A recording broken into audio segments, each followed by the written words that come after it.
Hey guys, Chelsea here. Now, I'm going to be talking about a update which I think it was a great update, don't get me wrong. This update was great, but I think there's one part of the update I think which is not getting mentioned, and it's about the bolt action buff. Now, the bolt action buff, before I say anything, it was a great change. It's a fantastic change, and it's well needed.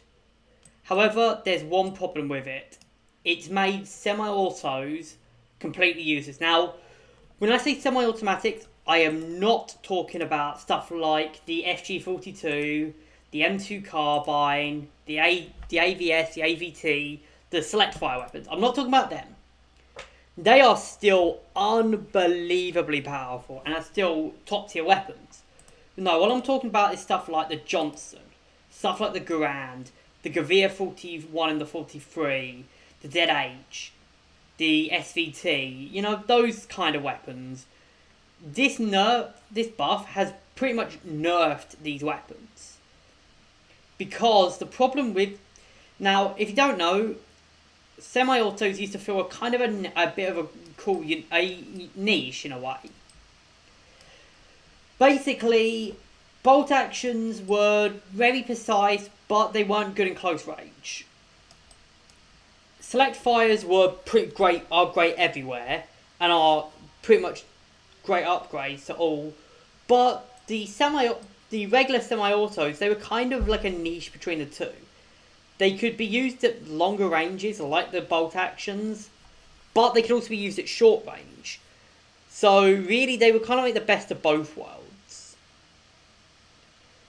Meanwhile, bolt actions obviously, with the exception of something like the Mark IV, the number 4, or the the Carcano, which is like chambered in 7.35, the Winchester, the Maz, and a few other, the VG2, and some other weapons. They're not really good for close range combat. Something like, say, the Enfield is not good for close range combat, whereas something like the number 4 is brilliant for close range combat.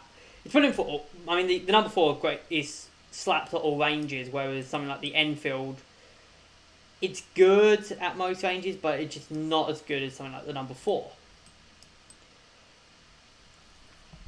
But I think the main problem with that is that, well, it's just basically made it so that now you don't, why would I bother buying Grands now for Tunisia when the number 4 just does its job better? Now, obviously, this was a point of contention already, but because the buff, the pre-buff, it was essentially, you did what? It was not enough to down someone with vitality. If someone had vitality, it wouldn't down them. And if they did have vitality, then if they had vitality, it wouldn't down them. If they did, it would down them, maybe kill them. Whereas with the Garand, it was a guaranteed 2 down. Now, vitality pretty much just really only works against higher level players. And the Garand, and for lower levels, it's worse to grab stuff like the Garand, the Johnson, the SVT, the Gavirs I mentioned earlier. It's not worth it grabbing them.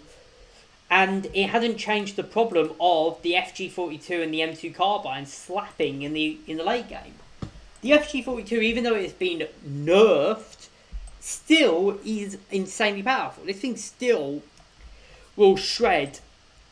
Even though, the Kar 98K does more damage now, this thing still cuts infantry apart.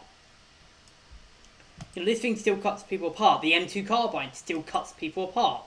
The AVS, the AVT, they still are fantastic weapons. So really, all this has done is it's made the semi-automatic rifles, the pure semi like the Gavir, it's made these useless somehow in the long run, while making weapons like the FG, it hadn't even touched these weapons. Which I think is a big problem, because obviously FG spam and all of that is what many people have been complaining about for a long time. Meanwhile, it's made weapons like the Gavir just, why would you pick these over the bolt actions now? The VG1 the VG-2 is about as good as the Gavir, because, well, it was originally, this thing was better, for more longer ranges, whereas the Gavir had the fire rate. Now this thing has not just the one shot one kill, not just have a one shot one kill and a pretty decent fire rate, but it also has a good reload. So it used to be you'd just get the Gavir and you'd use the Gavir until you got the FG, but now people are probably going to be using the VG-2 and not even use the Gavir anymore, which I think is sad, because these weapons are still incredibly good. They're still great weapons, but they're being essentially cut by this nerf, by this buff. So how would I change this? The main way I would change this is make these semi-autos actually hit like the original bolt actions. Don't make it so that these things hit like for 22 damage. God no, keep the bolt actions the way they are, but have it so that the pure semi-autos, the Gavir, the Garand, the Johnson, make it so that they are just, they hit for about 13 or 14 damage flat, where bolt actions used to be. So it would make them more, so these things, they have the damage, and it could also hit the power creep, because you could say, oh, you could use this, it has worse damage, but it's got like more magazine, it's got a higher magazine, a higher rate of fire, but this has more damage for a lower magazine and a lower rate of fire.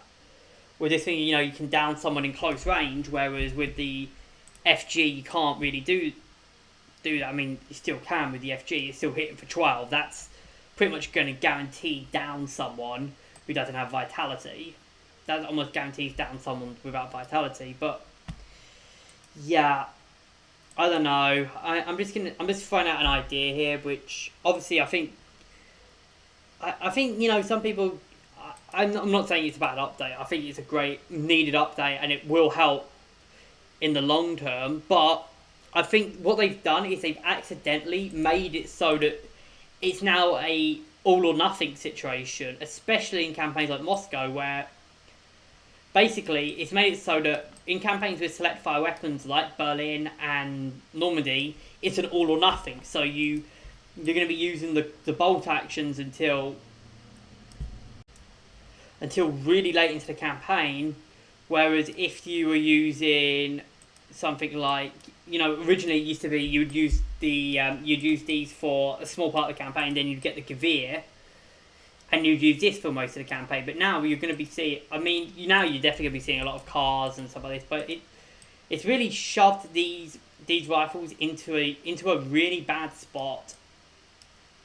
And for campaigns like Moscow, or Tunisia, which don't have that many semi-autos. Like Tunisia only has 2 for the Allies, and I think the Axis has 3. Yeah, it has 3. The Amagavira, which, the Amagavira already had lower damage, but yeah. And of course, the Gavir 43 and the ZH. The ZH has, look at the ZH. The ZH has a damage buff. I would say giving these rifles up to the ZH's damage would actually be pretty good in the long term. And it would make it so that some weapons, just won't. It would make it so that these weapons won't be obsolete to literally your starting weapons when you get them. Anyways, I'm gonna end this video here. Just about it, really. I don't really have much else to say, really. Just these semi-autos need a buff, majorly. The Pelican rifle went from being arguably the best weapon in Tunisia, probably the best Allies weapon in Tunisia, to being subpar pretty much overnight. The Pelican rifle is still pretty solid, but now the light rifle is now decent, since you can use it with pretty much everyone. But yeah. Anyways, I'm going to end this video here. I hope you guys have enjoyed. Join the Discord if you haven't, so you can put up some more suggestions from me, and I'll see you guys in the next video.